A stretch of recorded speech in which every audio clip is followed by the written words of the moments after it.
طبعا اليوم يا طلاب قبل ما ابدا الدرس حبيت اعرفكم على زميلكم الجديد مصطفى خريان. ايش انت يا ابني؟ وين خريان؟ مصطفى خيران عم بتصحح لي يعني خسر 10000 درجه.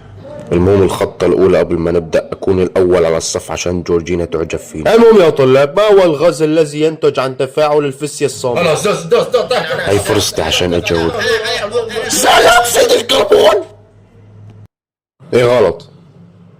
فشلت الخطة الأولى. الخطة الثانية أكون اجتماعي مع الناس عشان جورجينا تشوفني اجتماعي وتعجب فيني.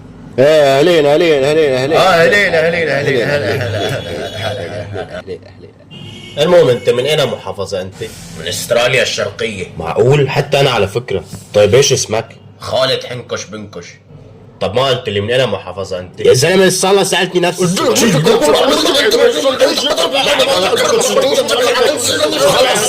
هو اللي بلش. خلص ليش هكذا؟ انا بعرفك محترم على فكرة. ليش مين أنت؟ بعدين يعني ما لقيت غيرها تتقتل معه، يعني هذا على فكرة ما تشوفه هيك، هذا بتشوفه هادي محترم طيب، بس لما بنفجر بيعبي الدنيا خرا. قصدي انه